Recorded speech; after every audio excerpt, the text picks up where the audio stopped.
are you looking at, butthead? If George McFly represents the left-wing, brainy side of America, Biff is certainly its right-wing brawn. More critically, Biff is America's id, and sometimes in life, you need a little Biff or id to get things done. But a little is all you need, and it can never be allowed to take over. See Back to the Future, too, for that reality. Once again, notice the color choice for his clothing.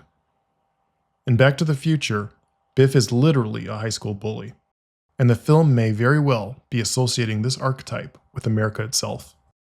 You don't have to agree with this association, but this is how a lot of other countries regard us, and we'd be smart to at least consider it.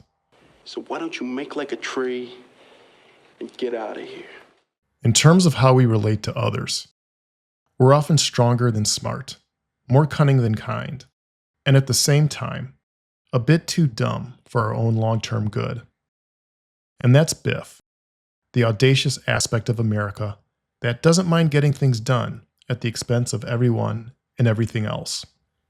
When we first see Biff, he's wearing a tacky combination of a blue blazer with a red shirt, with even tackier red, white, and blue plaid golf pants. Let's have a little fun and speculate further. In the case of Biff, the bold red shirt on the inside might indicate his aggressive edge, while his blue jacket is a figurative and literal cover for a phony, agreeable facade of an office working man. At work, Biff is an imposter. Since we know that Biff is having George write his work reports for him, this look is consistent with who he really is as a working adult. A man-child who is still cheating on his tests. Like George, Biff also hasn't developed beyond his high school character. He's merely moved to the 13th grade of his adult life. Do you realize what would happen if I handed my reports in your handwriting? I'll get fired. You wouldn't want that to happen, would you? You realize what would happen if I hand in my homework in your handwriting? I'll get kicked out of school. You wouldn't want that to happen, would you? Marty also wears a red shirt inside his blue jacket. Because Marty is assertive, but not a bully, his red shirt suggests an inner fight, characteristics that his milquetoast, neutral-tone father lacks at the beginning of the movie. People who are more skeptical about the kind of symbolic interpretation I'm offering here might reasonably protest that it's a cheat to give symbols and colors a convenient flexibility regarding their meaning based on who's wearing them and how.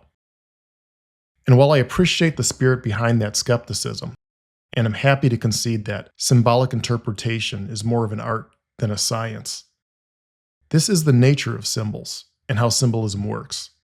If you spot a carpenter, dressed like a carpenter, crossing the street with a hammer in his hand, that hammer has a different meaning than a hammer in the hand of a man wearing a black ski mask.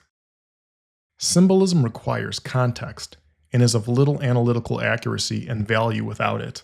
Any unwillingness or inability to integrate context affects our capacity to recognize patterns and extract meaning and value from them.